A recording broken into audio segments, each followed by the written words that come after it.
যে কিছুদিন আগে বাবরি মসজিদ ভাঙা হয়েছে, হয়েছে না? তারপরে আমাদের ওয়াকফ সম্পত্তি কেড়ে নেওয়া হয়েছে, হয়েছে না? এখন আবার এসআইআর এর নাম করে প্রথমে বলেছিল 2002 সালে বাপের লিস্ট দেখালেই হয়ে যাবে। এখন দেখতে পাচ্ছি বাপেরই নাম বাদ, তার লিস্টের আর কি ভ্যালু থাকবে? বাপেরই তো নাম খুঁজে পাচ্ছি না। বলছে তোমার বাপের নামও বাদ পড়ে গেছে। তাই বলছি 2002 সালে বাপের নামই যদি বাদ যায় তাহলে মানে আমার জন্মই হয়নি। তাহলে এই হিসাব তো তাই বলে, আমার তো তাহলে জন্মই হয়, তাই না? কি বিপদে পড়েছি। আল্লাহ আল্লাহ জালেম শাসক থেকে আমাদেরকে বাঁচাও, আমিন আমিন। আল্লাহ জালেম অত্যাচারী শাসক থেকে আমাদেরকে বাঁচাও। ঠিক যেমন ব্রিটিশরা এদেশে অত্যাচার করেছিল, ব্রিটিশ 180 থেকে 90 বছর, ঠিক যেন ব্রিটিশদের রাজত্ব চলছে ভারতবর্ষ। মনে হচ্ছে না? মনে হচ্ছে। আমার বয়স 35 বছর, আমার মনে হয় জীবনে 10 বছর ফর্ম ফিল আপ করতে আর এই কাগজ ঠিক করতেই চলে গেল। তার কবে আর কি করব? কি বললাম বুঝলেন না? কি যে অবস্থা চলছে বর্তমান মুসলমানদের অবস্থা কেমন এটা আপনাকে বলি। আপনারা জানেন যে আমাদের কাছ থেকে সবকিছু কেড়ে নেওয়া হচ্ছে আস্তে আস্তে করে, তাই না? হ্যাঁ, তবে সব থেকে বড় একটা পয়েন্ট আপনাদেরকে বলে দিই, প্রথম কিন্তু মুসলিমদের নাম বাদ পড়েনি এসআইআর, খুব কম। দ্বিতীয়বার আবার বাদ দেওয়া হচ্ছে নতুন করে। হ্যাঁ, তার মানে পশ্চিম বাংলায় ক্ষমতায় আসার কোনো আর রাস্তা পাচ্ছে না। কোন হিয়ারিং এর সব নোটিশ দিয়ে দিচ্ছে, দেখবেন হিয়ারিং হবে। আর এই হিয়ারিং এর নোটিশে যাদের নাম চলে এসছে দেখবেন আর কদিন পরে বলবে যে এরা ভোট দিতে পারবে না, এরা ভোট দিতে পারবে না। ভোট কখন দিতে পারবে? বিধানসভার পরে ভোট দিতে পারবে, মানে বিধানসভাটা করে নেবে। আর মুসলমানদের বেশিরভাগ নাম সব চলে এসছে, হ্যাঁ নোটিশ আসছে তোমরা কেউ ভোট দিতে পারবে না। তার মানে মুসলিমদের ভোটগুলো আটকাতে পারলেই ক্ষমতায় আসতে সুবিধা হবে। এটা একটা পরিকল্পনা, রাজনীতির ব্যাপার। যাই হোক, আপনারা জানেন, যদি আপনাকে এখন জিজ্ঞাসা করি যে ভারতবর্ষের বাবরি মসজিদ ঠেকানো গেল না কেন, আপনাকে যদি জিজ্ঞাসা করি ওয়াকফ সম্পত্তি ঠেকানো গেল না কেন, তা আপনি একটাই কথা বলবেন, আমরা সংখ্যায় কম। সংখ্যায় কম এই জন্য বলবেন। কি বলবেন না? বলবেন। সারা পৃথিবীর ইতিহাসে মুসলিমরা জীবনে কোনোদিন সংখ্যা গরিষ্ঠতার কারণে কোনো জায়গায় বিজয় আনতে পারেনি। প্রত্যেক জায়গাতে সংখ্যালঘু থাকার পরেই বিজয় এসেছে। প্রমাণ, বদরের যুদ্ধে কতজন ছিল মুসলিম সৈন্য? 313। মুশরিকেরা 1000। উহুদের যুদ্ধে কত ছিল মুসলিম সেনা? ছিল 1000। আব্দুল্লাহ বিন উবাই মুনাফিক রাস্তা থেকে 300 জনকে নিয়ে চলে গিয়েছিল। বিস্তারিত ঘটনা 1000 ছিল। বেঈমান মুশরিকেরা কত? 3000। আপনারা জানেন যে সারা ভারতবর্ষ আমরা 1000 বছরের কাছাকাছি শাসন করেছিলাম, মনে আছে? আছে। বলুন তো তখন কত পার্সেন্ট মুসলিম ছিল? জানা আছে? মাত্র 6.5%। কত? 6.5%। 6.5% মুসলিম হবার পরেও আমরা এই দেশে লাঠি চালিয়েছি, প্রায় ছড়ি ঘুরিয়েছি প্রায় 1000 বছর। বলুন তো দেখি আজকের ডেটে ভারতবর্ষের মুসলিম জনসংখ্যা কত? প্রায় 35%-এর কাছাকাছি। 6.5%-এ দেশ চালিয়েছি, আর 35%-এর পাছার চামড়া তুলে দিচ্ছে কেন? কোনদিন ভেবে দেখেছেন? দেখেছেন কোনদিন? কোনদিন দেখেননি। হ্যাঁ, একটা জায়গাতে তারা বুঝতে পেরেছে। কি বুঝতে পেরেছে? তারা বুঝতে পেরেছে বদরের মাঠে 313 জন যে কোয়ালিটির মুসলমান ছিল, ওই কোয়ালিটির মুসলমান মালদা জেলার মুসলমান নয়। তারা বুঝতে পেরেছে। কি বুঝতে পেরেছে? 6.5% মুসলিমের যে কোয়ালিটি ছিল, সেই কোয়ালিটি মালদা, মুর্শিদাবাদ, ভারতবর্ষে পশ্চিম বাংলার মুসলিমদের বর্তমানে নাই। এরা সেই মুসলমান যারা রাতের অন্ধকারে 200 টাকা দিলে বাবরি মসজিদ ভাঙার মতো দলকেও ভোট দিয়ে দিবে। এরা সেই মুসলমান, মানে বর্তমানে নিজেকে বিক্রি করে দিয়েছে। সেই মুসলমান, যে মুসলমান এমন এক নেতা নির্বাচন করেছে যে নেতা নিজেই মুসলিম কিনা জানে না, যে নিজেই মুসলিম কিনা জানে না। আল্লাহু আকবার। আমাদের দুর্দশা এই সমস্ত কারণে, এই সমস্ত কারণ।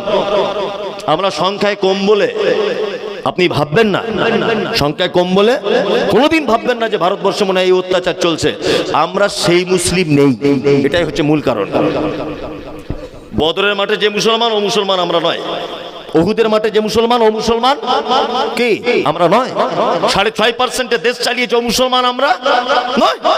আমরা কেমন মুসলমান? আস্তাগফিরুল্লাহ বলতে নিজেকে ঘৃণা করে। কি মুসলমান? কবর খুঁড়ছে, কবর খুঁড়তে খুঁড়তে কবরে দাঁড়িয়ে বিড়ি টানছে। আপনাদের মালদাতে অবশ্যই এরকম ঘটনা ঘটে না, চেক করবেন। পাড়া গ্রামে কেউ মারা গেলে কবরের স্থানে দাঁড়িয়ে বিড়ি টানছে। কবর খুঁড়তে খুঁড়তে কবরে নেমে যে লোকটা খুঁড়ছে ও বিড়ি টানছে। তো এর পাছার চামড়া তুলবে না তা কার তুলবে? এর পাছার চামড়া তুলবে না তা কার তুলবে? অবাক করা ব্যাপার, অবাক অবাক। কে কেমন মুসলমান? 29 কিলোমিটার দূরে গেছে জানাজার নামাজ পড়তে। 29 কিলোমিটার দূরে জানাজা হবে জোহরের পর। সবাই জোহরের নামাজে মসজিদে যাচ্ছে, আর ও মাথায় রুমাল বেঁধে জানাজার মাঠে গিয়ে দাঁড়িয়ে আছে। মানে জোহর পড়বে না, জানাজা পড়তে গেছে 29 কিলোমিটার দূরে। মাথায় পাগড়ি বাঁধা কি সুন্নত? আমি ডাইরেক্ট সুন্নত বলবো না, তবে সুন্নতের কাছাকাছি ধরে নেন বা সুন্নত, তাই তো? পাগড়ির ব্যাপারে যদিও অনেক মতামত রয়েছে, আমি বিতর্কিত বিষয় যাচ্ছি না। ধরে নেন ডাইরেক্ট সুন্নত ধরে নেন আপনি। আর এই হাঁটু থেকে এইখানে ঢেকে রাখে, এটা কি ফরজ? এখন কোন লোক যদি এইটা আগলা করে দিয়ে মাথায় 22 হাত পাগড়ি বেঁধে ঘুরে আর বলে নবী সুন্নত মানছি, কি হবে? তার পাছার চামড়া তুলতে হবে না? যে তুমি পাছা আগলা করে মাথায় পাগড়ি বেঁধে শূন্যত আদায় করছো। 29 কিলোমিটার দূরে গিয়েছে জানাজার নামাজ না পড়ে।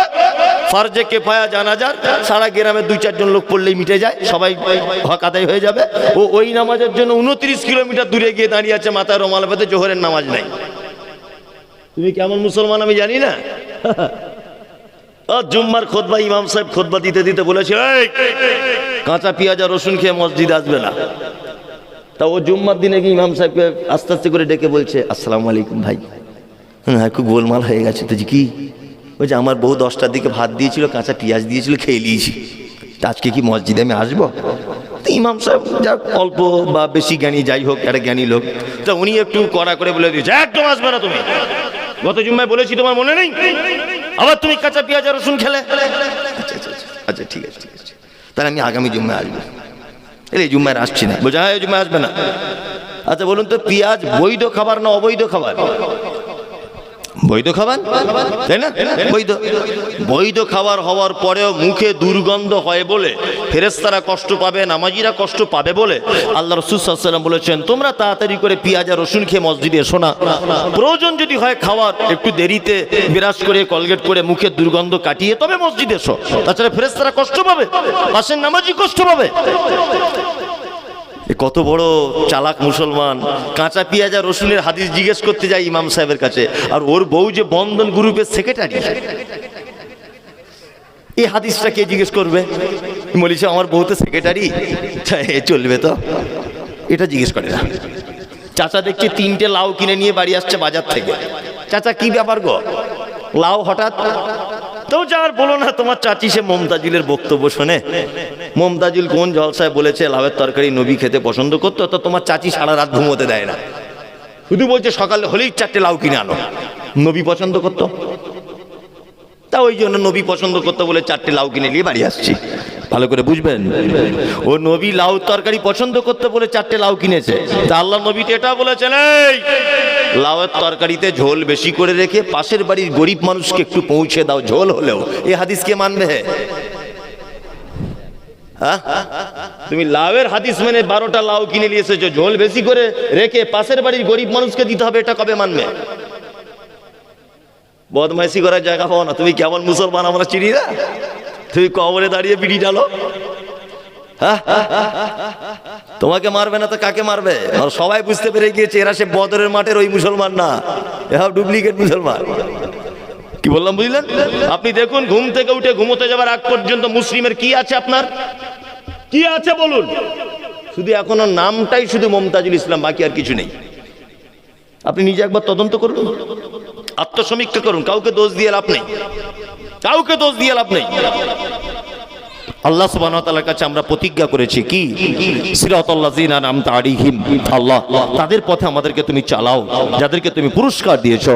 পুরস্কার কাদের দিয়েছো? আনআমাল্লাহু আলাইহিম মিনান নাবিয়্যিন ওয়াস সিদ্দীকিন ওয়াস শুহাদাই ওয়াস সালিহিন ওয়া হাসুনা উলাইকা রাফিকা।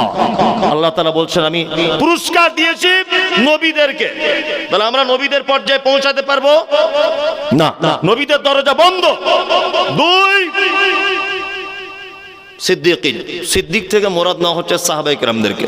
এখানে একটা কথা বলে রাখছি, আমরা শুধু হযরত আবু বকরকেই বলি আবু বকর সিদ্দিক, তাই না? জি না, আবু বকর সিদ্দিক আল্লাহ রাসূল স্পেশাল টাইটেল দিয়েছিলেন, কিন্তু আল্লাহ রাসূলের যত সাহাবী প্রতিটা সাহাবী সিদ্দিক, প্রতিটা সাহাবী সিদ্দিক ছিলেন, সত্যবাদী ছিলেন। আমরা মনে করি শুধু আবু বকর সিদ্দিক, জি না, আবু বকর সিদ্দিক আল্লাহ নবী সাল্লাল্লাহু আলাইহি ওয়াসাল্লাম স্পেশাল করে বলেছিলেন। কিন্তু আপনি যদি গুরুত্বর দিক দিয়ে, আপনি যদি বিশ্বাস মানহাজ আকীদার দিক দিয়ে যদি দেখতে চান, তাহলে প্রত্যেক সাহাবায়ে কেরামগণ সিদ্দিক ছিলেন, সত্যবাদী ছিলেন। কোন সাহাবায়ে কেরামগণ মিথ্যা কথা বলতেন, এই ঈমান যদি আপনার ভিতরে থাকে তাহলে আপনার মুসলিম থাকতে পারবেন না। কি বলছি বুঝতে পারছেন? সমস্ত সাহাবীরা সিদ্দিক, সত্যবাদী ছিলেন। তিন, শহীদগণ যারা আল্লাহর রাস্তায় প্রাণ দিয়েছেন, নিজের জীবনকে পর্যন্ত দিয়েছেন। তাহলে এইরকম সুযোগ আমাদের হয়তো আগামী কোনো দিন এলে প্রস্তুত আছি ইনশাআল্লাহ, কিন্তু এখনো তো সেই দিন আসেনি তো। তার মানে এই মর্যাদা আমরা পেতে পাচ্ছি না। এবার আমাদের কাছে থাকলো একটা মাত্র অপশন, আমরা একটু সলেহীন হতে পারি। সলেহীন মানে সৎ কর্মশীল, যারা সৎ কাজ করে, যারা উত্তম কাজ যারা করে। আচ্ছা, আপনাদেরকে এবার একটা মজার কথা বলি। পবিত্র আল কোরআন এবং হাদিসে আল্লাহ সুবহানাহু ওয়া তাআলা অনেক অসংখ্য ভালো কাজের কথা বলেছেন। বান্দা তোমরা ভালো কাজ করো, ভালো কাজ করো। আমি যদি হাদিস এবং কোরআন থেকে কয়েকটা ভালো কাজ বা ভালো কথা যদি বলি, তাহলে মানা যাবে? আমরা সলিহিন হব, এই জন্য বলছি মানা যাবে। সবাই সলিহিন হবে ইনশাআল্লাহ। ইসলাম কত সুন্দর জীবন ব্যবস্থা, সুবহানাল্লাহ, অবাক হয়ে যায় আমি। শুধু ভালো কাজ মানুষের সাথে নয়, ভালো ব্যবহার যদি কুকুরের সাথে করেন তবু আপনার জন্য জান্নাত অপেক্ষা করছে। মনে আছে একটা দেহ ব্যবসায়িক নারী রূপ যৌবন বিক্রি করত। এরকম একটা নারী রাস্তা দিয়ে হেঁটে হেঁটে যাচ্ছে, যেতে যেতে দেখতে পেল একটি তৃষ্ণার্ত কুকুর পিপাসায় কাতর হয়ে সে তার কূপের সাইডে দাঁড়িয়ে জিভ বার করে কাদা জাতীয় মাটি জিভ দিয়ে চাটছে। মহিলাটার মনে দয়া হলো, সে তার খিমার অর্থাৎ তার ওড়নাটা খুলে এই যে পায়ের মোজাতে বেঁধে কি করলো, পায়ের মোজাতে বেঁধে কূপের ভিতরে ফেলে দিল। মোজায় করে একটু পানি তুললো, কুকুরটাকে পান করালো। আচ্ছা বলুন তো, মহিলাটা ক্ষমা পেয়েছিলেন কি পাননি? পেয়েছিলেন। এখান থেকে একটা জ্ঞান, দুটো জ্ঞান নেওয়া যেতে পারে, দুটো শিক্ষা। এক, তার মানে বুঝতে পারা যাচ্ছে তখনকার দিনের বেশ্যা মহিলা যারা বেশ্যাবৃত্তি করত, রূপ যৌবন বিক্রি করত, তারা পর্যন্ত ওড়না ব্যবহার করত। তখনকার মেয়েরা, পতিতালয়ের নারীরা কি ওড়না ব্যবহার করত। তাছাড়া হাদিসে খিমার শব্দ যে এসেছে, ওড়নার কথা এসেছে, ওড়না পেল কোথায়? নিশ্চয় ওর কাছে ওড়না ছিল। তার মানে বুঝতে পারা যাচ্ছে তখনকার দিনের পতিতালয়ের নারীরা মানে ওড়না ব্যবহার করত। আজকে মুসলমান মেয়েরা ওড়না ব্যবহার করছে? কত মেয়ে যে ব্যবহার করে না। এখন বোরকা পড়ছে অবশ্য, তবে বোরকা এখন পড়ার উদ্দেশ্য বোঝা বড় মুশকিল। এরকম উদ্দেশ্য থাকতে পারে, বোরকা লাগাচ্ছে মানে ও পাপ কাজ করছে, এটা যেন কেউ ধরতে না পারে, কেউ যেন চিনতে না পারে কোন পার্কের ভিতরে বসে আছে, চাচাতো ভাই ধরে ফেলবে। ও চাচাতো ভাইয়ের চোখ আড়াল করার জন্য বোরকা পড়েছে, এরকম হতে পারে। এগুলো কি বোরকা? ছি ছি ছি, আস্তাগফিরুল্লাহ। বোরকা পড়ছে, ওর বোরকা লাইটিং হচ্ছে 12 রকমের, চিকচাক ঝুকঝাক, লাইটে গেলেই হয়। মানে অন্য মেয়ের দিকে না দেখলে ওর দিকে দেখবে। পাচার কাছে গোলাপ ফুল ঝুলছে, বোরকার ডিজাইন, ওড়না নাই। অসংখ্য মুসলিম নারীদের বিনা ওড়নাতে তারা ঘুরছে রাস্তাঘাটে, কিন্তু তখনকার দিনের পতিতালয়ের নারীরা ওড়না ব্যবহার করতো। দুই নম্বরে আর একটা শিক্ষা, মানুষের সাথে শুধু ভালো ব্যবহার করলেই যে আল্লাহর কাছে ভালো হওয়া যাবে তা নয়। অবলা প্রাণী, নিকৃষ্ট প্রাণী কুকুরের সাথে পর্যন্ত যদি আপনি ভালো আচরণ যদি করেন, আপনার জন্য জান্নাত অপেক্ষা করছে। আর একটা কথা জেনে নেন, যারা ইসলাম মানি জিহাদ, ইসলাম মানি খুন, ইসলাম মানি টেররিস্ট, ইসলাম মানি আতঙ্কবাদ, ইসলাম মানি সমস্যা, ইসলাম মানি জিহাদ, এই সমস্ত কথা দিয়ে যারা ইসলামকে কালি দিয়ে ঢাকতে চাইছেন, আদৌ তারা ইসলামের আসল রূপ জানে না।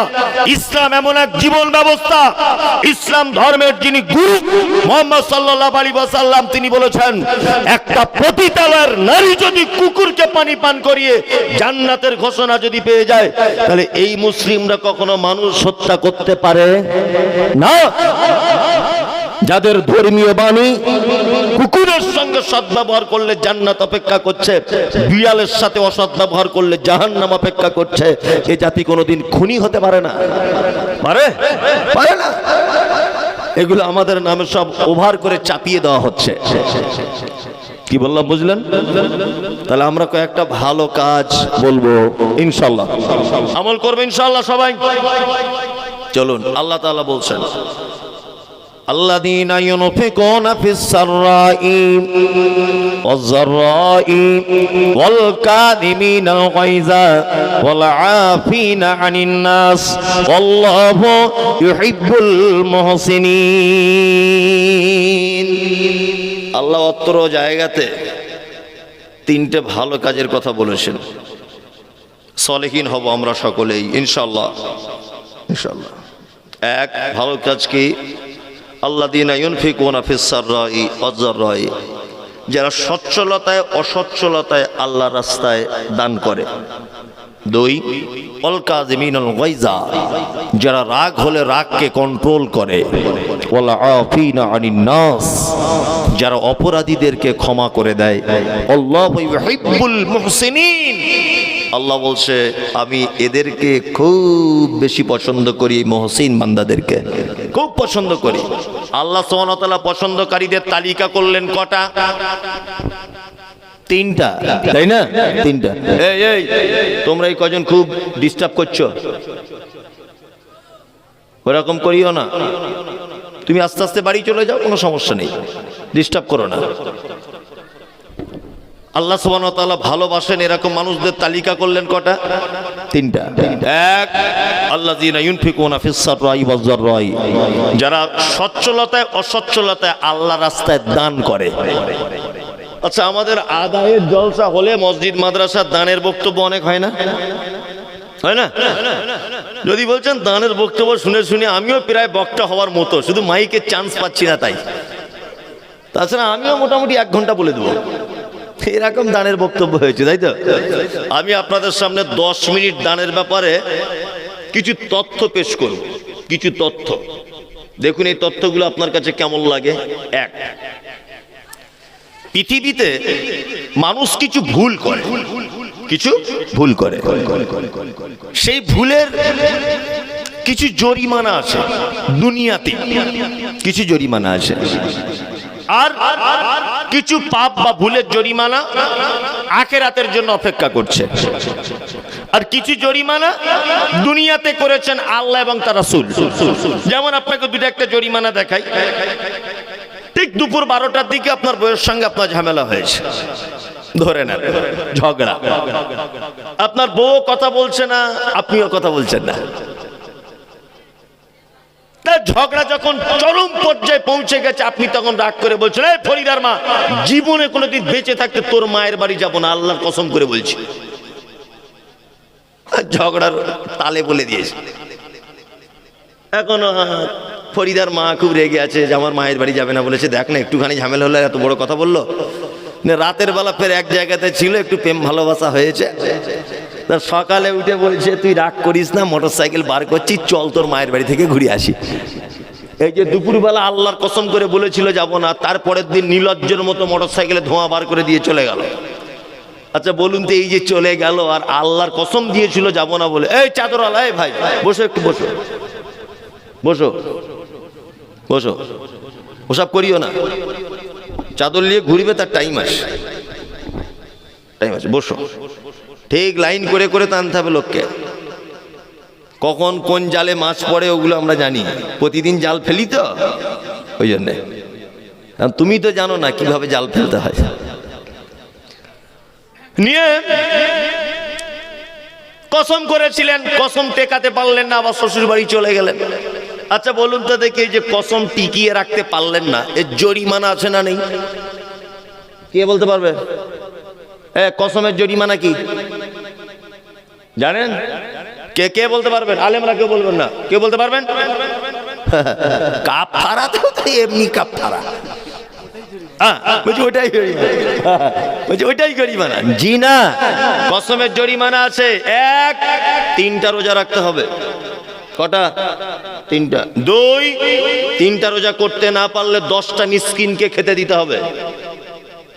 তারপরে কসমের কাফারা, তার মানে সারা জীবন রোজা করেও শোধ হবে না।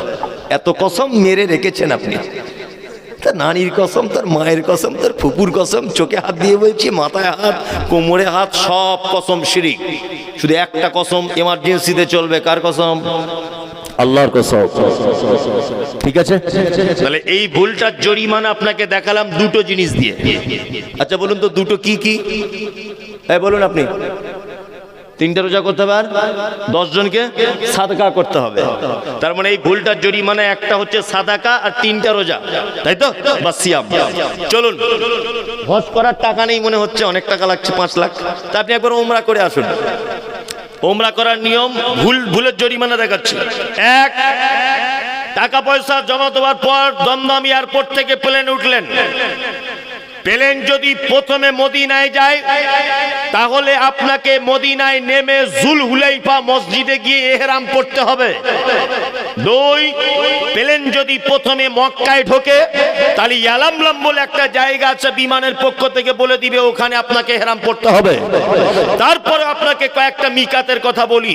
যদি আপনি তায়েফে যান, তাহলে কারনে মানাজিল বলে একটা জায়গা আছে, ওখান থেকে আপনি ইহরাম নিতে পারেন। মদিনায় থেকে যদি আপনি মক্কায় ঢোকেন, জুলহুলাইফা মসজিদে ইহরাম নিতে পারেন। ভারত থেকে যদি প্রথমে মক্কায় ঢোকেন, তাহলে আপনাকে ইহরাম নিতে হবে ইয়ালামলাম বলে একটা জায়গায়। এবারে ইহরাম নেওয়া হয়ে গেল, তালবিয়া পাঠ করবেন, লাব্বাইক আল্লাহুম্মা লাব্বাইক, লাব্বাইক লা শারীকা লাক লাব্বাইক, ইন্নাল হামদা ওয়ান নি'মাতা লাকা ওয়াল মুলক লা শারীকা লাক, লাব্বাইক আল্লাহুম্মা লাব্বাইক। তালবিয়া পাঠ করতে করতে করতে করতে মক্কায় ঢুকলেন। মক্কায় ঢুকে হোটেলে জামা কাপড় রেখে দিলেন, ইহরাম পরে আছেন, ইহরাম খোলা চলবে না। কাবাকে প্রথমে দেখি, কাবাকে যখন দেখবেন দোয়া বলতে হবে, আল্লাহুম্মা আনতাস সালাম ওয়া মিনকাস সালাম ফাহাইয়ানা ওয়া রাব্বানা বিসসালাম। এই দোয়াটা বললেন। তারপরে ডান পা দিয়ে কাবাতে নামছেন আপনি, নিচে থেকে উপর থেকে নিচে, কাবায় ডান পা দিয়ে স্বাভাবিক গতিতে মসজিদে ঢোকার যে দোয়া, ওই দোয়া বলবেন, কোনো সমস্যা নেই। তারপরে একটু আগিয়ে গিয়ে দেখবেন সামনের দিকে একটা গ্রিন সিগন্যাল আছে, সিগন্যালের কাছ থেকে তওয়াফ করতে শুরু করতে হবে। তওয়াফ শুরু হয়ে গেল। তারপরের কর্নারটার নাম হচ্ছে হাজরে আসওয়াদ। হাজরে আসওয়াদে চুম্বন করতে হয়। হাজরে আসওয়াদে যদি আপনি চুম্বন করার সুযোগ যদি না পান, বিসমিল্লাহ আল্লাহু আকবার হাত তুলে বলতে হবে। তারপরে চলে গেলেন, আস্তে আস্তে করে মাকামে ইব্রাহিম পড়বে। মাকামে ইব্রাহিমের কাছে এসে ইত্তাখিযি মিন মাকামি ইব্রাহিম মুসাল্লা, এই দোয়াটা আপনাকে বলতে হবে। তারপরে যে জায়গাটা পড়বে তার নাম হচ্ছে হাতিম। হাতিম ওভারটেক করলেন। তারপরে কোনাটার নাম হচ্ছে রুকনে ইয়ামানি। রুকনে ইয়ামানি থেকে শুরু করে হাজরে আসওয়াদ পর্যন্ত আপনাকে একটা দোয়া বলতে হবে। কি দোয়া? রব্বানা আতিনা ফিদ দুনিয়া হাসানা ওয়া ফিল আখিরাতি হাসানা ওয়া কিনা আযাবান নার। 7 বার কাবা চক্কর লাগালে তার নাম একটা তওয়াফ। আপনাকে আমি দানের গুরুত্ব বোঝাচ্ছি। একটা তওয়াফ। 2, তওয়াফ করা শেষ, মাকামে ইব্রাহিমকে সামনে রেখে 2 রাকাত নফল সালাত আদায় করতে হয়। তার ওইটা শেষ, আপনি ওখান থেকে উঠলেন, ডান দিকে দেখবেন ড্রামে জমজমের পানি রাখা আছে, 2-4 বোতল যা পারলেন পান করে নিলেন জমজমের পানি। পান করার পরে একটু নিচের দিক দিয়ে সিঁড়ির তলা দিয়ে হেঁটে দেখবেন পাহাড় আছে দুটো, এক সাফা এক মারওয়া।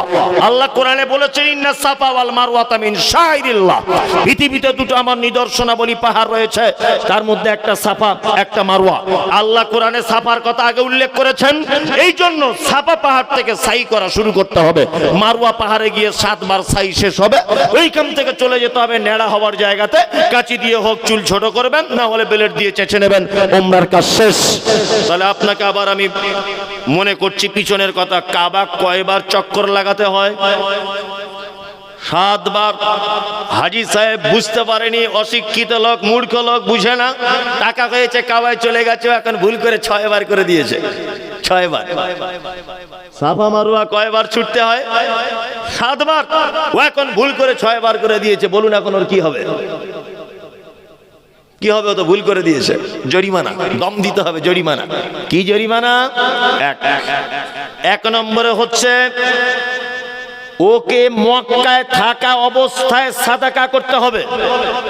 2, মক্কাতে আমি সাদাকা করার পজিশন পাইনি মমতাজুল সাহেব, তাহলে কি করব?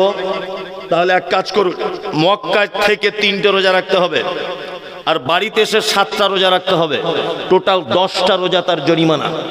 হজের যদি হয়, কুরবানি দিতে মিস করেছিলেন, জামারাতে পাথর মারতে মিস করেছেন, কোন একটা রুকুন যদি আপনি ছেড়ে দেন হজের সময়, বা আপনি কোনো কারণে মিনাতে পৌঁছাতে পারেননি, কোনো কারণে আপনি আরাফায় পৌঁছাতে পারেননি, আরাফাতে কোনো কারণে পৌঁছাতে পারেননি, আরাফায় না গেলে তো হজ বাতিল, একেবারে বাতিল। কোনো কাফারা দিওয়ার জোড়া লাগানো যাবে না, যে কোনো ভাবে হোক ওকে আরাফাতে ঢুকতেই হবে।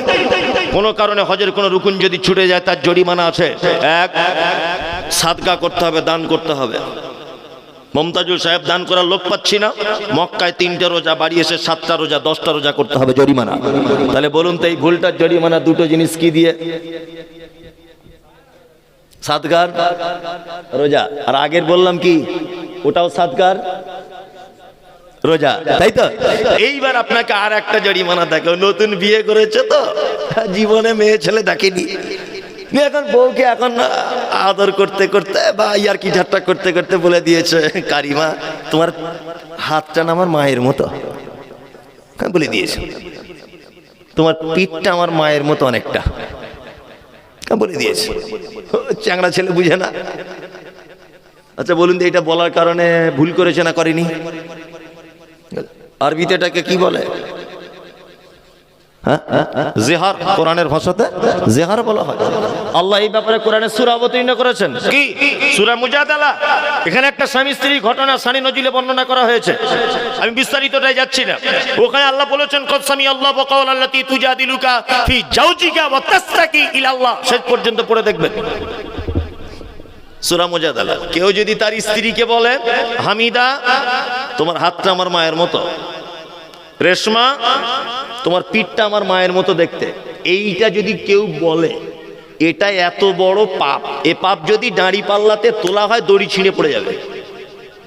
শুধু জরিমানাগুলো দেখুন, এর পাপের জরিমানা দেখুন। আল্লাহ তাআলা বলছেন 1 নম্বরের জরিমানা, কেউ যদি এ কাজ করে, ফাতাহরিরু রাকাবাতিন মিন ক্বাবলি আন ইয়াতামাসসা, আল্লাহ বলছে নিজের টাকা দিয়ে একটা গোলাম কিনতে হবে, তাকে আজাদ করে দিতে হবে, তারপর তুমি তোমার বউয়ের কাছে যেতে পারবে, তার আগে নয়। গোলাম কিনে আজাদ করতে হবে। মমতাজুল সাহেব, গোলাম কিনে আজাদ করার টাকা তো আমার নাই, তাহলে আমি কি করব? আল্লাহ দ্বিতীয় জরিমানার কথা বলছেন, ফামাল্লাম ইয়াজিদ ফাসিয়ামু শাহরাইন মুতাতাবিআইন মিন ক্বাবলি আন ইয়াতামাসসা। এই অপরাধী, প্রথম জরিমানা যদি করতে তুমি না আদায় করতে পারো, তোমার জন্য দ্বিতীয় জরিমানা হচ্ছে শাহরাইন মুতাতাবিআইন, 60টা রোজা রাখতে হবে। কটা? 60টা। এখানে আলেমরা বসে আছে, জিজ্ঞেস করে দেখুন, 60টা রোজা। 60টা রোজা কেমন করে? জরিমানা রোজা করছিলেন, শিখ 58টার দিনে একটা রোজা ভেঙে গেছে, আবার প্রথম থেকে শুরু। এখানে হুজুরা সব বসে জিজ্ঞেস করুন, 57টা রোজা হয়েছে, একটা রোজা ভেঙে গেছে, আবার প্রথম থেকে শুরু। কারণ এর নাম হচ্ছে শাহরাইনে মুতাতাবিন, পায়দার পায়, অর্থাৎ পরস্পর বিরতি ছাড়া 60টা রোজা। কঠিন ব্যাপার না? তাহলে আমি তো এমনি রমজান মাসে করতে পারি না, আবার 60টা কি করবো? তাহলে আমি তো আপনার বউকে ফিরে পাবো না, এত রোজা আমার পক্ষে সম্ভব নয়। সম্ভব? আর একটা জরিমানা আছে, কি? আল্লাহ তাআলা বলছেন ফাইনলাম ইয়াস্তাতি ফাইতামু সিত্তিনা মিসকিন। তুমি যদি দ্বিতীয় জরিমানাটাও না পড়ো, তাহলে একটা 60 জন মিসকিনকে খেতে দাও। কয়জন মিসকিনকে? 60 জন মিসকিনকে খেতে দাও। আচ্ছা বলুন তো, এই ভুলের জরিমানা 3টা জিনিস কি কি দিয়ে বলুন? গোলাম আজাদ 2, 60টা রোজা 3, 60 জন মিসকিন। এর ভিতরে 2টো কি? দান বা সাদাকা। গরিব মানুষের ছেলে গোলাম, তাকে কিনে আজাদ করতে হবে, এটা একটা দান। আর 2 নাম্বার কি? 60 জন মিসকিনকে খেতে দেওয়া, এটাও একটা দান, তাই না? তার মানে আল্লাহ দুনিয়াতে যত পাপের জরিমানা করেছেন, তার মধ্যে জরিমানাতে 1 নম্বর 2 নম্বরে রেখেছেন কি? সাদাকা, দান। দান কত গুরুত্ব, এবার আপনাকে একটা জিনিস বোঝাই আমি। সুবহানাল্লাহ। আচ্ছা, আমাদের পাড়া গ্রামে যখন কোনো মানুষ যখন মারা যাওয়ার টাইম হয়, তখন আমরা কি করি? তার মেয়ে এসে একটু ঠান্ডা পানি দেয় চামচে করে, তার বাপের গালে দেয় না? দেয়। বড় ছেলেটা দেয়। মেজো মেয়েটা কাঁদতে কাঁদতে আসে, এসে বেদানা নিয়ে এসেছে, ওর মাকে বলছে মা একটু বেদানার রস করে দে, আব্বাকে শেষ খাওয়াই। তা তোর আব্বা কি সারা জীবন বেদানা খায়নি? এই টাইমটায় ও বেদানা চাইছে যে আমার একটু বেদানার রস দাও। ও কি চাইছে সেটাকে দেখো। আল্লাহর নবী বললেন, একজন মানুষের কাছে যখন মৃত্যুর টাইম যখন চলে আসে, ও নিজের চোখে তখন মালাকুল মউতকে দেখতে পায়। বিশ্ব নবী বললেন, লোকটা যদি আল্লাহওয়ালা হয়, লোকটা যদি পরহেজগার হয়, তাহলে মালাকুল মউত তার আত্মাটাকে এত সহজ করে বার করে নেয়। একটা বাচ্চা যেমন তার মায়ের কোলে ঘুমিয়ে যায়, ঠিক তেমন ভাবে একটা মানুষের আত্মাকে বার করা হয়। মানুষটা যদি ভালো হয়, ওই জন্য দেখতে পাবেন কিছু লোক আছে, কথা বলতে বলতে হাসতে হাসতে চলে গেল, বড় মেয়ের সঙ্গে কথা বলছে চলে গেল, বৌমার সঙ্গে কথা বলতে বলতে চলে গেল, ভাইয়ের সঙ্গে কথা বলতে বলতে লোকটা যেন চিরনিদ্রায় চলে গেল, আর জীবনে কোনোদিন ফিরত আসবে না। কিন্তু বিশ্ব নবী বললেন, লোকটা যদি বদকার হয়, লোকটা যদি খারাপ হয়, লোকটার যদি ঈমানে যদি পোকা যদি লেগে থাকে, তাহলে মালাকুল মউত তার আত্মাটাকে এত কঠিন করে ধরে যে তার আত্মাটাকে বার করার সময় তার শিরা উপশিরা সমস্ত কিছু যেন মালাকুল মউতের হাতে যেন ছিঁড়ে যেন চলে আসে। বন্ধুরা আমার, ওই জন্য দেখতে পাওয়া যায় কিছু কিছু মানুষ যখন মারা যায়, কারো চোখ বড় হয়ে যায়, কারো হাতগুলো বেঁকে যায়, কারো পাগুলো বেঁকে যায়, কেউ দেখবেন পাগুলো বেঁকিয়ে রাখে, কেউ দেখবেন হা করে থাকে, চোখ বার করে থাকে। এটাও কিন্তু একটা ভালো মন্দ মৃত্যুর লক্ষণ হতে পারে।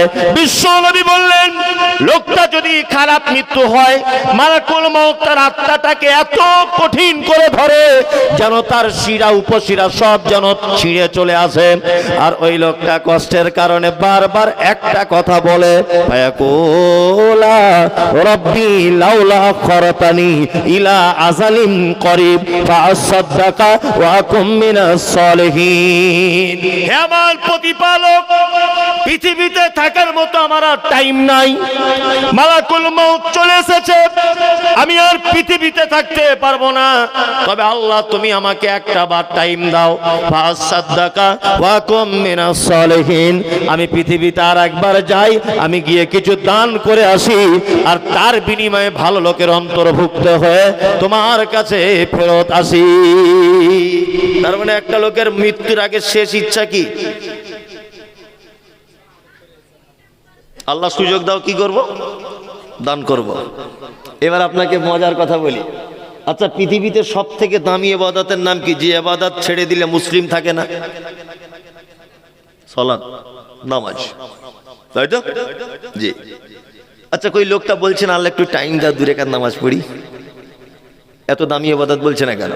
বলছে লোকটা কই বলছে না আল্লাহ একটু টাইম দেয়, দুটো রোজা রেখে আসি, এ কথা বলছে না কেন? লোকটা কি বলছে? আল্লাহ একটু টাইম দাও, কিছু সাদাকা করি, তার বিনিময়ে ভালো মানুষদের অন্তর্ভুক্ত হয়ে যায়। এবার এখানে কয়েকটা গুরুত্বপূর্ণ কথা আপনাদেরকে স্মরণ করিয়ে দিই। পৃথিবীতে যত ইবাদত আছে, প্রত্যেক ইবাদতের নিজস্ব পদ্ধতি আছে, আছে না নেই? আছে। যেমন আপনি যদি ঠিক জোহরের নামাজটা সকাল 8টার দিকে আদায় করেন চলবে, আর বিনা অজুতে যদি নামাজ পড়েন চলবে? চলবে না। তার মানে ওয়াক্ত হতে হবে, অজু থাকতে হবে। আর জোহরের নামাজ যদি 3 রাকাত পড়েন চলবে? চলবে না। তার মানে নির্দিষ্ট একটা পদ্ধতি আছে, তাই না? জি। পৃথিবীতে একটা ইবাদত আছে, তার কোনো পদ্ধতি নেই, তার নাম কি? সাদাকা। আচ্ছা, সাদাকার দান এক না আলাদা? বলছে আলাদা। কিছু বুঝে না আর কি, এমনিতে শুনে আসছে। এই খেপা, যার নাম লাউ তারই নাম কদু। আরবিতে বলে সাদাকা, বাংলায় বলে দান। ওই জন্য আমাদের মা চাচিরা বুঝে না। ওর ছেলেটা নাকি পানিতে ডুবে যাচ্ছিল, তা কি করে কেউ তুলেছে, তোর মা খুব কামছে আর বলছে তাড়াতাড়ি করে চাল ডাল আলু হাঁসের ডিম 4টে নিয়ে মসজিদে সাদকা করে আয়। আর ইমাম সাহেবকে বলবি এটা সাদাকা চাল, মসজিদে যেন কাজে না লাগায়, এটা মাদ্রাসায় দিতে বলবি। তোমাকে কে বুদ্ধি দিল? সাদাকা মানেই তো দান। এবার এর দুটো ভাগ আছে। সাদাকার কটা ভাগ? দুটো। এক ফরজ সাদাকা, যেমন যাকাতুল ফিতর, এটা ফরজ, বাৎসরিক যে যাকাত, এটা ফরজ। আর বাকিটা কি? সুন্নত বা নফল। ওই লোকটা কি বলছে? ফাসাদাকা ওয়া কুম মিনাস সালিহিন। আল্লাহ একটু টাইম দাও আমাকে, আমি কিছু সাদাকা করে আসি।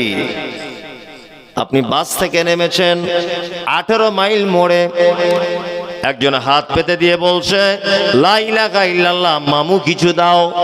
জিজ্ঞাসা করতে পারবে না বাড়ি কোথায় বল, তোর হাতে ঘড়ি কেন, তোর কাছে বড় মোবাইল কেন, তোর পরনে জিন্সের প্যান্ট কেন, তুই হিন্দু মুসলিম খ্রিস্টান ইহুদি হাঁড়ি চুয়ার চামার বাগদি ছুতর মেতর হানাফি সাফি মালিকি হাম্বলি দেওবন্দি পাথর চাপড়ি জমাত ইসলাম খারিজি ফারাইজি আহলে হাদিস কে তবলিগ, জিজ্ঞাসা করা যাবে না। হাত পেতেছে তুমি দিয়ে দাও, কোনো প্রশ্ন চলবে না। আচ্ছা, এরকম আছে নাকি কোন হাদিসে যে 20 টাকার নোট দিতে হবে? আছে? 20 টাকা দিতে পারো, 2 টাকার কয়েনও দিতে পারো, কোনো পদ্ধতি আছে? নাই। ওই জন্য ওই লোকটা মৃত্যুর আগে সহজ আমলটা গ্রহণ করার জন্য আল্লাহকে বলছে ফাসাদাকা ওয়া কুম মিনাস সালিহিন। আল্লাহ আমাকে টাইম দাও, আমি কিছু দান করে আসি, তাড়াতাড়ি করে কিছু দান করে আসি। এখানে ওই লোকটা আর একটা শব্দ ব্যবহার করছে, মানে ওই লোকের কথাটা আল্লাহ কোরআনে নকল করেছেন। কি? মিনাস সালিহিন। আল্লাহ দান করব আর সালিহিনদের অন্তর্ভুক্ত হব। এই যে সালিহিন, এইটা হওয়ার জন্য তো আপনাকে আমি বলছি, সেই ঘুরছি না। এই যে আনামাল্লাহু আলাইহিম মিনান নাবিয়িন ওয়াস সিদ্দিকিন ওয়াস শুহাদাই ওয়াস সালিহিন, 4টে লোক প্রাইজ প্রাপ্ত। কটা লোক? 4টে। তার মধ্যে 4 নম্বরে কে? সালিহিন। আর এই লোকটা কি বলছে? ফাসাদাকা ওয়া কুম মিনাস সালিহিন। আল্লাহ টাইম দাও, দান করব আর সালিহিন হব। তার মানে পৃথিবীতে যত ভালো কাজ করে সালেহীন হওয়া যায়, কোন কাজ করলে বেশি সালেহীন হওয়া যায়? দান। দান। যদি বলছে শালা বক্তারা পারেও ঠিক ঠিক, শালা ঘুরে ঘুরে ঘুরে ঘুরে লাইনে চলে এলো, কি ক্যাপাসিটি এদের, হ্যাঁ মনে মনে ভাবছে না? আরে ওই জন্যই তো বক্তা, ওই ক্যাপাসিটিটার নামই তো বক্তা। কি বলা বুঝলে? ওই ক্যাপাসিটিটার নামই বক্তা। বক্তা আকাশ থেকে পড়ে না, আকাশ থেকে পড়ে না। দেখুন সেই ঘুরে ঘুরে ঘুরে ঘুরে আমি মসজিদের জলসা ঠিক দানের জায়গাতেই এলাম, অথচ ইহদিনাস সিরাতাল মুস্তাকিমের ওইটা বোঝানোর জন্যই দেখুন এই সালেহিনে জুড়ে দিয়েছি, তাই না? আরে বক্তব্যটা একটা শিল্প। বক্তব্য কি? শিল্প। এই মারাত্মক কিছু লাগে না, শুধু একটু শিল্প জানা থাকলেই সে বক্তা হতে পারবে, কোনো সমস্যা নেই। শিল্প সালেহিন। তাহলে পৃথিবীর সর্বশ্রেষ্ঠ সালেহিন কে?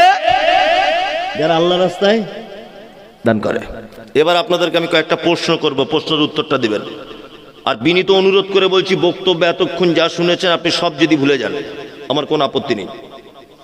এইবার আপনাদেরকে যে কথাটা বলবো, এইটা যদি আপনি ভোলেন তাহলে আমি বলবো যে সত্যি আপনার ইমানে পোকা লেগেছে।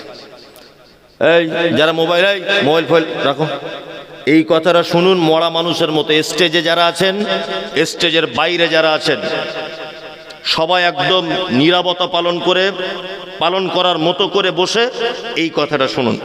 আচ্ছা বলুন তো, পৃথিবীতে সব থেকে বেশি নেকি হয় কোন জায়গায় খরচা করলে? বলুন। মসজিদে, তাই তো? আর কেউ কোনো অপশন নেবেন? নেবেন না। মসজিদে হয়নি, মাদ্রাসায় ওটাও হয়নি। তাহলে আমি এমন কি, তাহলে দুটোর একটাও নয়? কবরস্থানে, ওটাও ভুল। তাহলে ঠিকটা আপনি বলে দেন, আমি তো কোরআন দিয়ে বলবো, তখন তো আপনি কিছু বলতে পারবেন না। বলতে পারবেন না। পৃথিবীতে আল্লাহ বলছেন একটা জায়গায় খরচা করা সব থেকে উত্তম, একটা জায়গায়। সেই জায়গাটা আমি আপনাদেরকে বলবো। এক, আচ্ছা আপনারা যারা বসে আছেন মালদা জেলার মানুষ, বাপ মা যাদের বুড়ো হয়ে গেছে, আপনারা 4 ভাই, আপনার মা কি সিস্টেমে ভাত খায়? আব্বা মা আপনাদের কাছে ভাত খায় কেমন করে? পালি সিস্টেম। হ্যাঁ, পালি। মানে ওর মা বাপ ইমাম সাহেব আর ওর মা মুয়াজ্জিন, এরকমের মতো ব্যাপার, পালি সিস্টেম। আবার কোন ছেলে ক্যালেন্ডার দেখে, আব্বা হে আজকে 16 তারিখ হয়ে গেল তো। বৌমা আমার বলে, আমাদের তরকারি কি খুব মিষ্টি, ছেড়ে যেতে মন চায় না। আল্লাহু আকবার। আপনার মায়ের বয়স 85, আপনার আব্বার বয়স 90, 85 আর 90। আপনারা 4 ভাই, আপনার আব্বা মা বুড়ো হয়েছে, আপনারা 4 ভাই দিল্লিতে কোনো কাজ করেন, অনেক টাকার মালিক। আপনার আব্বা মা সিঁড়ি দিয়ে উঠতে পারে না বলে 4 ভাই মিটিং করে ছোট ভাইয়ের সিঁড়ির তলাতে আব্বা মায়ের থাকার জায়গা করেছে। সিঁড়ির তলায়। দিল্লি থেকে বাড়ি আসবেন ঈদের 2 দিন আগে। তা দিল্লির কোন এক দোকান থেকে লোকটা, মানে ওই ছেলেটা ওর স্ত্রীকে ফোন করছে, হ্যালো কারিমা, আমি তো বাড়ি যাব কালকে, তাই ঈদের দিন তোমার জন্য কি নিয়ে যাব বলো। ও তখন বলছে, আমার জন্য একটা সালোয়ারের কাপড় আনবে, মেয়ের জন্য জামা, ছেলের জন্য কাপড়, আর মনে করে আমার মায়ের জন্য 2টো শাড়ি, আর আমার বোনের জন্য 2টো শাড়ি। মানে ছেলেটা শাড়ির কথা বলছে। ছেলেটা জামা কাপড় কিনছে, 4 ভাই কিনছে, বাড়ি আসবে। ওর স্ত্রী আবার ফোন করে জিজ্ঞেস করছে, হাগো কেনাকাটা হলো? তা লোকটা তখন বলছে, তোমাদের সবার কমপ্লিট, আব্বার জন্য একটা লুঙ্গি পাঞ্জাবি আর মায়ের জন্য একটা শাড়ি আর ব্লাউজ কিনবো। তখন এই মেয়েটা মালদা জেলার ফোনে বলছে, কেন প্রত্যেক বছরে তুমি কেন আব্বা মায়ের জন্য জামা কাপড় কিনতে যাবে? তো আর 3টে ভাই চোখে দেখতে পায় না? তারা জামা কাপড় কিনবে, তুমি কেন কিনবে? ও বইয়ের কথা শুনে ও বাড়ি চলে এসছে। 4 ভাই বাড়ি চলে এসছে। 4 ভাইয়ের কেউ আব্বা মায়ের জন্য জামা কাপড় কিনেনি, অথচ লাখ লাখ টাকার মালিক। ঈদের দিন সকাল 6টা 20-তে ঈদের নামাজ, মসজিদের মাইকে তাকবীর হয়, আল্লাহু আকবার, আল্লাহু আকবার, লা ইলাহা ইল্লাল্লাহ, আল্লাহু আকবার, আল্লাহু আকবার, ওয়ালিল্লাহিল হামদ। হয় গ্রামে হই হই রই রই, তাকবীরের ধ্বনিতে গোটা গ্রাম যেন মেতে উঠেছে। সবার বাড়িতে সিমায় পায়েস রান্না হচ্ছে, গরুর গোশত, চালের আটা, রুটি, বিভিন্ন এলাকায় যে যেমন এলাকা ভিত্তিক আছে রান্না বান্না হচ্ছে। সবাই ঈদগাহে চলে যাচ্ছে নতুন জামার আতর পরে। তোমার আব্বার মা দুজনা মশারির ভিতরে বসে আছে। নাতি পুতি পোতা পুতির কেউ এসে খোঁজ খবর নিচ্ছে না তারা নামাজ পড়তে যাবে কি না। তোমার মা ডান পাটা প্যারালাইসিস হয়ে গেছে, উঠতে পারে না। তোমার মা তোমার আব্বাকে বলছে, কি গো লালটুর আব্বা, তুমি কি ঈদগাহে যাবে না ঈদের নামাজ পড়তে? তখন আপনার আব্বা বলছে, যেতে খুব ইচ্ছা করছে কিন্তু উপায় তো নেই, কি করে যাব? জামাও ভালো নেই, লুঙ্গি নেই, আর যে লুঙ্গিটা পরে আছি রাত্রে পেচ্ছাপ করে ফেলেছিলাম, ধোয়া হয়নি, আপনার স্ত্রী প্যারালাইসিস পা, আপনার মা হিঁচড়ে হিঁচড়ে হিঁচড়ে হিঁচড়ে বাক্সর কাছাকাছি গেছে। আপনার আব্বা মায়ের একটা পুরাতন বাক্স ছিল, বাক্সের ভিতরে বড় মেয়ের দেওয়া একটা পাঞ্জাবি একটা লুঙ্গি ছিল। ওটা বার করে এনে তোমার আব্বার হাতে তুলে দিয়ে বলছিল, তুমি একবার বছরের শেষ নামাজটা পড়েছো ঈদগাহে গিয়ে। তোমার আব্বা ঈদগাহে শেষ নামাজটা পড়তে গেল, নামাজ শেষ, সবাই বাড়ি চলে এলো। তোমার আব্বা আস্তে আস্তে লাঠি নিয়ে হেঁটে হেঁটে তোমাদের বাড়ির মেন গেটের সামনে এসে বসে পড়ল। দুপুর 12টা পর্যন্ত কোনো বৌমা খোঁজ নিল না, শ্বশুর খেয়েছে কি শাশুড়ি খেয়েছে কি, কোনো খোঁজ নেই, কোনো খোঁজ নেই। কেন এ সমাজ, কিসের ব্যবস্থা? আজকে উচিত ছিল ঈদের দিনে দুইটা বেটা বগলের তলা দিয়ে আব্বাকে ধরবে দুইজন, একজন আব্বার লুঙ্গি ধরে থাকবে আর একজন আব্বার লাঠিটা হাতে নিবে। চার ভাই চারদিকে বসবে ঈদগাতে, মাঝখানে তার আব্বা বসে থাকবে। উচিত ছিল তার মা চারটে বৌমা মিলে তাকে সুন্দর কাপড় পরিয়ে তার মাথাতে চিরুনি করে দিয়ে লাল চেয়ারে বসিয়ে রাখবে। পোতা পুতিনরা এসে দাদিকে বলবে, দাদি আসসালামু আলাইকুম। বাচ্চা ছেলেরা হাসি ঠাট্টা করে অনেক কিছু বলবে, দাদি ঈদের দিন আজকে অনেক কিছু আনন্দ, সমস্ত আনন্দ থেকে তারা বঞ্চিত। মশারির ভিতরে প্যারালাইসিসের রোগী মা আমার পেচ্ছাপ পায়খানা করা কাপড় পরে থর করে কাঁপছে। কেন এ সমাজ ব্যবস্থা? কিসের শিক্ষিত সমাজ? হ্যাঁ, এর জন্য তোমার আব্বা মায়ের খুব বড় দোষ আছে। তোমার মায়ের থেকে বদমায়েশ মেয়ে এ মালদা জেলাতে আর কেউ নেই। তোমার মায়ের বদমায়েশিটা একটা একটা করে বলি। তোমার মা ছিল এই গ্রামের সব থেকে পর্দাশীল নারী। তোমার মাকে জীবনে আলেম ওলামারা মুখ দেখেনি। তোমাদের গ্রামের নামাজি মুসল্লি লোক কেউ তোমার মায়ের মুখ দেখেনি। এত আল্লাহ ওয়ালি মেয়ে ছিল তোমার মা। তোমার মা এত পর্দা করতো, পরপুরুষকে মুখ দেখাতো না। তোমার সেই মা তোমার মতো অপদার্থ বেটাকে জন্ম দিতে গিয়ে মালদার হাসপাতালের বেডে পরপুরুষ ডাক্তারের সামনে শাড়ি ব্লাউজ খুলে উলঙ্গ হয়ে তার লজ্জের স্থান দেখিয়ে দিয়েছিল, যে মা জীবনে কোনোদিন কাউকে মুখ দেখায়নি। তোমার মতো বেটাকে জন্ম দিতে গিয়ে এটা তোমার জীবনে তোমার মায়ের প্রথম অপরাধ। তোমার মায়ের দ্বিতীয় অপরাধ, তোমার মায়ের মাথার চুল ছিল কালো কুচকুচে চুল, হাঁটু পর্যন্ত দুলতো। পাড়ার মেয়েরা তোমার মায়ের চুল দেখতে আসতো। তোমার মতো বদমাইশ বেটাকে জন্ম দিতে গিয়ে হাসপাতালের বেডে কালো কুচকুচে মাথার চুল লাল রক্তে জমাট বেঁধে গিয়েছিল। এটা তোমার মায়ের জীবনের দ্বিতীয় বড় ভুল। তোমার মায়ের 3 নম্বরের ভুল, তোমার মা তোমার নানার 1 নম্বরের আদরের বেটি। জীবনে কোনোদিন বেলেট দিয়ে তোমার মা নখ কাটতে পারতো না, এত ভীতু তোমার মা। তোমার মা জীবনে সূচ দিয়ে নিজের ইনজেকশন নিতে পারেনি। কিন্তু তুমি যেদিন তোমার মায়ের পেটে ছিলে, তোমার মা ডাক্তারের কাছে চেক আপ করাতে গেছে।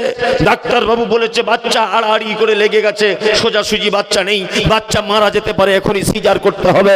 ডাক্তার বাবু তোমার মায়ের হাত জোর করে বলেছিল, ডাক্তার বাবু আপনি দয়া করে আমার প্রাণের বিনিময়ে হলেও আপনি আমার বাচ্চাকে বাঁচান, প্রয়োজনে আপনি আমার পেট বার করে আমার বাচ্চাকে বার করুন। ডাক্তার বলেছিল তোমার কি কষ্ট হবে না?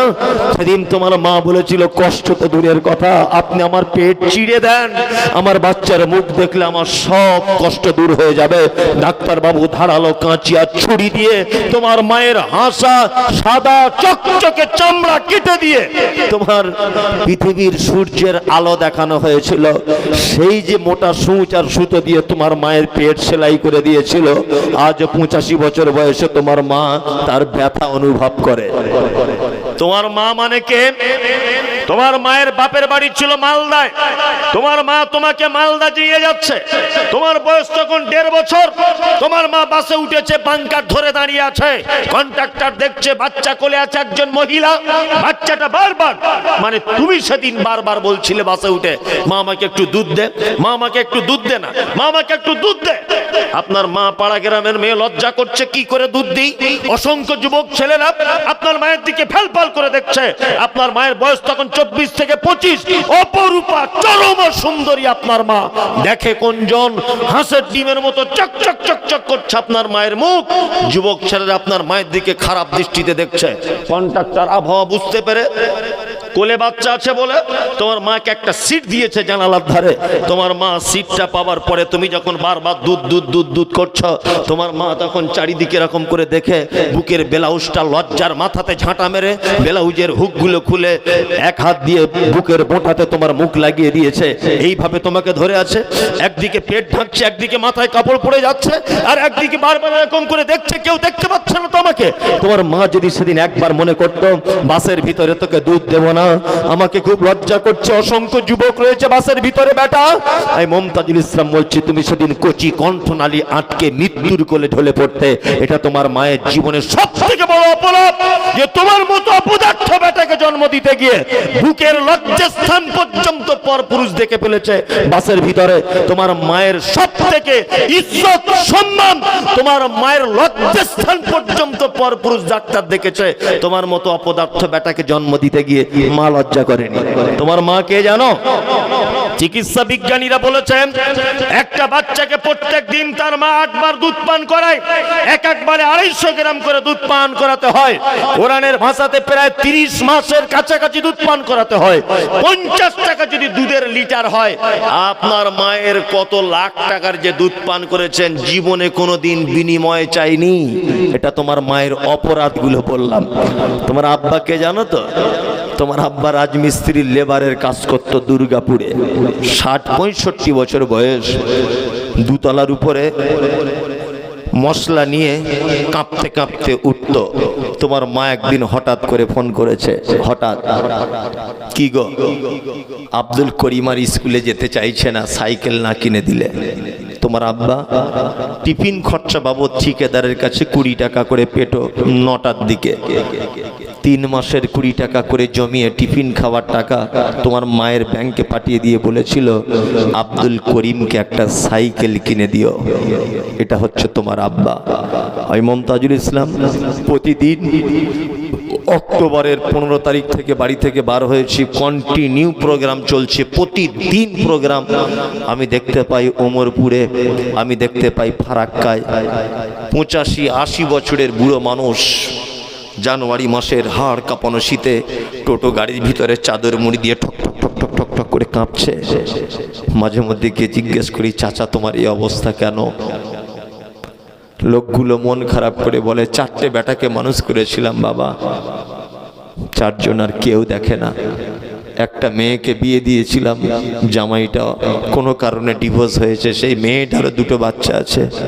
80 বছর বয়সে টোটো চালাচ্ছি রাত 2টোয়। কলকাতা থেকে নাইট কোচ বাসগুলো আসবে, বস্তাতে করে কলকাতা থেকে মাল আসে। সেই মাল যদি 1 বস্তা কারুর বাড়িতে দিয়ে আসে 200 টাকা পাই, আমার নাতিপুতিদের জন্য খাবার কিনে নিয়ে যাই। কিসের সমাজ? কোরআন কি বলছে? কোরআন বলছে ইয়াসালুনাকা মাযা ইউনফিকুন কুল মা আনফাকতুম মিন খায়রিন ফালিল ওয়ালিদাইন ওয়াল আকরাবিন ওয়াল ইয়াতামা ওয়াল মাসাকিন ওয়া ইবনিস সাবিল ওয়া মা তাফআলু মিন খায়রিন ফাইন্নাল্লাহা বিহি আলিম। মুহাম্মদ সাল্লাল্লাহু আলাইহি ওয়াসাল্লামকে জিজ্ঞাসা করা হচ্ছে, নবী আপনি বলুন, নবী আপনি বলুন, পৃথিবীতে যত খরচা করার জায়গা আছে, মসজিদ, মাদ্রাসা, ঈদগাহ, কবরস্থান, যত জায়গাতে মানুষ খরচা করে, উত্তম খরচা করার জায়গা কোনটা? আল্লাহর কোরআন আবার মুহাম্মদ সাল্লাল্লাহু আলাইহি ওয়াসাল্লামকে বলছেন, কুল, নবী আপনি প্রশ্নকারীদের বলুন, মা আনফাকতুম মিন খায়রিন ফালিল ওয়ালিদাইন। সন্তান তার পিতামাতার জন্য যে টাকা খরচা করে, পৃথিবীর শ্রেষ্ঠ খরচা এটা।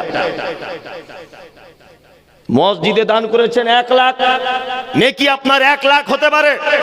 মাদ্রাসায় দান করেছেন 1 লাখ, নেকি আপনার 1 লাখ হতে পারে। শীতের দিনে আপনি এখন 18 মাইল বাজার থেকে 30 টাকা দিয়ে একটা আপনার মাকে মোজা কিনে দিয়ে বলেছেন, মা তুমি ফজরের সময় নামাজ পড়তে ওঠো, মোজাটা পায়ে পড়বে, ওযু করার পর তোমার ঠান্ডা লাগে। 1 লাখ টাকা দান করে যে নেকি এর থেকে লক্ষ কোটি গুণ বেশি নেকি মায়ের মোজা কিনে দিলে। বলছে মৌলভী সাহেব দোয়া করবেন একটু। আমি আবার পশ্চিম দিকে যাচ্ছি। আচ্ছা আচ্ছা আচ্ছা, মানে হজ করতে যাচ্ছে? হ্যাঁ, হজ করতে যাচ্ছি, হজ করতে যাচ্ছি। তা আপনার মা কোথায়? বলছে আমার মা আমার বড় ভাইয়ের কাছে থাকে, আমি তো দেখাশুনো করি না। আস্তাগফিরুল্লাহ। তুমি হজ করতে যাচ্ছ, নির্লজ্জ, বেহায়া, বদমায়েশ। তুমি তোমার মাকে দেখো না, তুমি হজ করতে যাচ্ছ। মুহাম্মদ সাল্লাল্লাহু আলাইহি ওয়াসাল্লাম বলেছেন হুমা জান্নাতুকা ওয়া নারুকা, তোমার মায়ের কাছেই তোমার জান্নাত, তোমার মায়ের কাছে। তোমার মা পালি সিস্টেমে ভাত খায় আর তুমি জান্নাতের জন্য মক্কায় ছুটছো। কে তোমাকে বুদ্ধি মাথাতে ঢোকালো? কে ঢোকালো তোমাকে? শুনুন, বাপ মা যার বেঁচে আছে আল্লাহর পক্ষ থেকে বড় নিয়ামত। আমার বয়স, আমি নিজের অভিজ্ঞতার কথা বলছি, আমার বয়স আমার মায়ের হিসাব অনুযায়ী 35 বছর প্লাস চলছে। আমি জলসা করে দূরে বাড়ি বলে 20 দিন 25 দিন বাড়ি যাই না। তা SIR এর কাগজ ঠিক করতে হবে বলে আমি আজকে রাতে বাড়ি যাব, কালকে আবার নদিয়াতে আমাকে আসতে হবে। তা আমি দেখেছি আমি রাত 2টো, 3টে, 4টে, 5টার সময় বাড়িতে ঢুকি। তো আমার ড্রাইভার গাড়ি থামায়, দরজায় গেটে দাঁড়ায়। আমি শুধু একবার দরজায় আওয়াজ করি, আমার মা উঠে পড়ে। একবার ডাকি উঠে পড়ে, আর দরজা খুলেই আমাকে বলে, আরে খাওয়া দাওয়া করিস না নাকি? চোখ মুখ সব ঢুকে গেছে। আরে জামা কাপড়গুলো এত ময়লা কেন? কাচিস না? কোথায় থাকিস কোথায়? আমি যখন বাড়ি থেকে বার হই, আমি বকাবকি করব বলে বা আমি কিছু বলবো বলে আমার মা আমার ড্রাইভারকে সাইডে ডেকে নিয়ে বলে, আমার একটা ছেলে তো, বেটা গাড়ি জোরে চালাস না, আস্তে আস্তে চালাবি। আমার ড্রাইভার আমার বন্ধু মানুষ, ওরও মায়ের মতো, আস্তে আস্তে চালাবি বেটা, ঘুম লাগলে নেমে কোথাও চা খাবি দুজনা, গাড়ি জোরে চালাবি না, ওভারটেক করবি না। পুরো মানুষ। আমি আমার স্ত্রীকে ছোট করছি না, আর কোন ইউটিউবার এটা ছাড়বেও না। আজকে বক্তব্য রাখছি আমি 10 বছর। এই 10 বছর যখনই বাড়ি গিয়েছি, দরজায় আমার মা দরজা খুলে দিয়েছে। আমার স্ত্রী একদিনও আগে উঠতে পারেনি দরজা খোলার জন্য। আমি ওকে ছোট করছি না, আমি গুরুত্ব বোঝাচ্ছি। এর নাম হচ্ছে মা। এর নাম কি? মা। ডাক্তার বলেছে আপনার ব্লাড ক্যান্সার, আপনি মারা যাবেন, 3 মাসের মধ্যে মারা যাবেন। আপনার স্ত্রী দেখবেন অন্য ছেলেকে ফোনে ফোনে রেডি করে রাখবে, মারা গেলেই তার কাছে চলে যাবে। আপনার শ্বশুরে দেখবেন আপনাকে না জানিয়ে অন্য একটা ছেলেকে রেডি করে রেখে দিয়েছে, মরলেই তার কাছে চলে যাবে। আপনার স্ত্রী এখন বাড়ি গিয়ে বলবেন, তো ও কানগার বলবে, তুমি আমার সোনা, তুমি আমার জান, তোমায় ছাড়া বাঁচবো না, হাবি যাবি, তোমাকে পেয়ে আমি খুব ধন্য। নিঃশ্বাস বন্ধ হয়ে যাবে। তার 3 দিন পরে তার বাপ তাকে নিয়ে চলে যাবে। আপনি বিছানায় পড়ে থাকলে ও অন্য ছেলের সঙ্গে দেখবেন কিছু ঘটনা ঘটাবে। আপনি 3 বছর পেচ্ছাপ করুন বিছানায়, আর 3 বছর পায়খানা করুন বিছানায়, আপনার শরীরে পোকা হয়ে যাক, পোকা, আপনার শরীর থেকে দুর্গন্ধ বার হোক, তবুও দেখবেন আপনার মা এই দোয়া করবে, আল্লাহ তুমি আমাকে তুলে নাও, আমার ছেলেকে ভালো করে দাও। আল্লাহ আমার ছেলের 2টো ছেলে আছে, তারা এতিম হয়ে যাবে, আল্লাহ তুমি আমাকে তুলে নাও, আমার ছেলেকে তুমি ভালো করে দাও। আপনার আব্বা গরিব মানুষ, 10-5 টাকা দেখবেন ফকির মিসকিনকে দিবে আর বলবে আমার ছেলের জন্য একটু দোয়া করবে তো, আমার ছেলে যেন ভালো হয়ে যায়, আমার ছেলের 2টো ছেলে আছে, আমার পোতাগুলো এতিম হয়ে যাবে, একটু দোয়া করবে তো। এর নাম তোমার আব্বার মা। কোথায় জান্নাত খুঁজছেন আপনি? মুহাম্মদ সাল্লাল্লাহু আলাইহি ওয়াসাল্লাম বলেছেন হুমা জান্নাতুকা ওয়া নারুকা, তোমার মায়ের কাছে যাও, জান্নাত রয়েছে। যারা স্ত্রীর কথা শুনে মায়ের প্রতি অত্যাচার করেন, মাকে দেখেন না। মুমতাজুল ইসলাম বলছি, যারা আব্বাকে দেখেন না, আপনার মতো পৃথিবীতে হতভাগা আর কেউ নেই, আর কেউ নেই। আপনার মা পালি সিস্টেমে ভাত খাবে কেন? আপনার স্ত্রীকে আজকে বাড়ি গিয়ে বলবেন যে আমি আজকে থেকে পালি তুলে দিলাম, মা যত দিন তুমি বাঁচবে, যখন ইচ্ছা তুমি আমার বাড়িতে খাবে, তরকারি তোমার ইচ্ছা মতো তুমি তুলে খাবে, আমার বউকে কোনোদিন কৈফিয়ত দিবে না। বউকে চোখ না গিয়ে বলে রাখবেন, এই আমার আব্বা আমাদের বাড়িতে খাক আর না খাক, প্রতিদিন 365 দিন আমার আব্বার সামনে তুমি তরকারি দিয়ে আসবে। পালি সিস্টেমে খাবে কেন? 4 বৌমা 4 দিক দিয়ে তরকারি দেবে, বুড়ো মানুষ হয়তো 1-2 পিস খাবে, ওর যেটা ভালো লাগবে খাবে, যেটা ভালো লাগবে না খাবে না। আব্বা মায়ের জন্য পয়সা খরচা করুন। আপনি একদিন একটা মোজা আপনার স্ত্রীকে আপনি 4000 টাকা দামের শাড়ি কিনে দেন, জীবনে আপনার শুকরিয়া আদায় করবে না। আপনি 20 টাকার আজকে টেস্ট করুন, কাল সকালে আপনার মায়ের জন্য একটা 20 টাকার মোজা কিনুন ফেরিওয়ালাদের কাছে, আপনার মাকে দেন, দেখবেন কত দোয়া আপনাকে দেবে। হ্যাঁ বেটা, আমার কথা তোর মনে ছিল, আর তোর ছেলে মেয়েদের জন্য এনেছিস, তুই বলছিলিস তোর কাজ বাজ হয় না, ব্যবসা খারাপ, তবু আমার জন্য কেন মোজা আনতে গেলি? আপনার মা দেখবেন নামাজ পাঠিতে আপনার জন্য দোয়া করবে। যে দোয়া করার জন্য বসে আছে আপনি তাকে দিচ্ছেন না, তাকে বঞ্চিত করছেন। আপনি হতভাগা ছেলে হিসেবে, আপনি হতভাগা। মুহাম্মদ সাল্লাল্লাহু আলাইহি ওয়াসাল্লামের হাদিস একটা আপনাকে বলি। আল্লাহ নবী সাল্লাল্লাহু আলাইহি ওয়াসাল্লাম জুম্মার দিনে খুতবা দিতে উঠছেন, একটা ধাপে পা দিলেন আর বললেন আমিন, আর একটা ধাপে পা দিলেন আর বললেন আমিন, আর একটা ধাপে পা দিলেন আর বললেন আমিন। সাহাবীগণ জিজ্ঞাসা করছেন, আল্লাহর নবী আপনি তো অন্যদিন আমিন বলেন না, আজকে হঠাৎ করে কেন আমিন বলছেন? আল্লাহ রাসূল বলছেন, আজকে একটা মারাত্মক ঘটনা ঘটে গেল।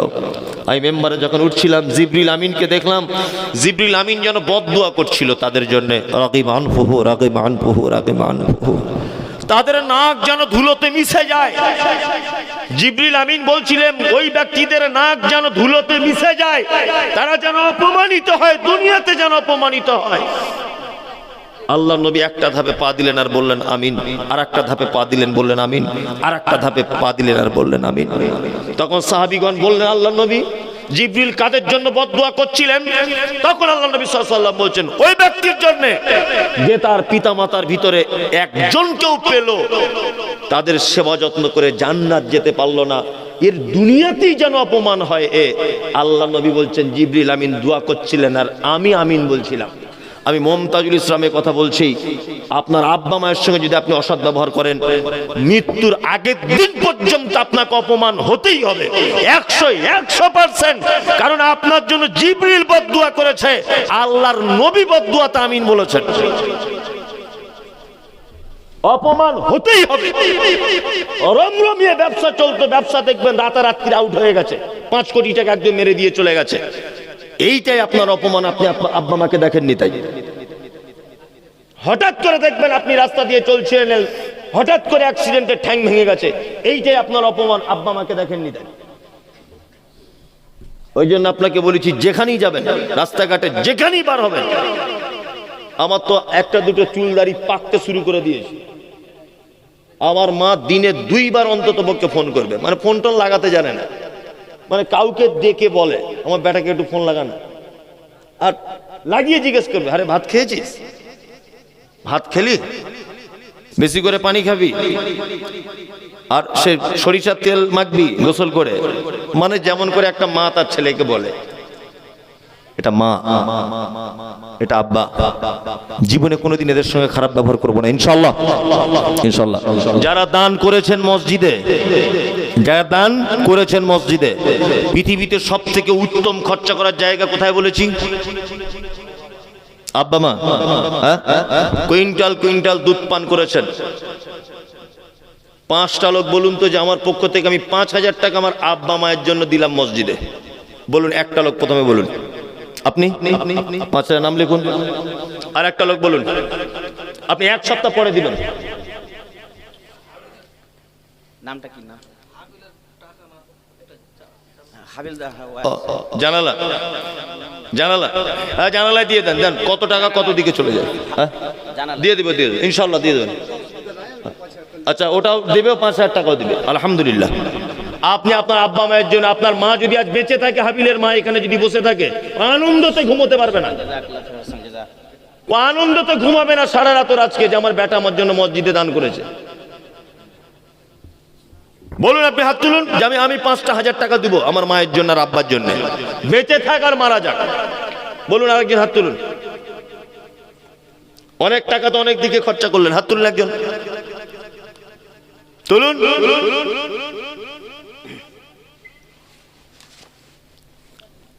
কে আছেন? আপনি অবশ্যই, ঠিক আছে, বারাকাল্লাহ, আল্লাহ ওনার মালে বরকত দিক, আল্লাহুম্মা সাল্লি আলাইহি আল্লাহুম্মা বারিক আলাইহি। আর কেউ আছেন? কত? 5000 লিখুন, ওনার 5000। 5 জন হতে হবে, 5000 টাকা। আরে ভাই, আপনার 5000 টাকা 5 বারে দিবেন আপনি, 5 সপ্তাহে দেন, তবু আপনি দেন। হাতটা তুলুন যে আমার আব্বা মায়ের জন্য আপনি যখন বললেন, আমার পক্ষ থেকে আব্বা মায়ের জন্য খরচা এটা। আপনি একজন 5000 টাকা হয়ে যাও, লিখুন। আপনাকে আব্বা মায়ের কথা মনে পড়ছে না এখন? এখন মনে পড়ছে না? আপনি বলুন, তার জমিতে বাড়ি করে আছেন আপনি, তার রক্ত চুষে চুষে আপনি দুধ করে খেয়েছেন। সুবহানাল্লাহ। মনে পড়ে না আপনার মায়ের কথা যে 5,000 টাকা দিব আজকে?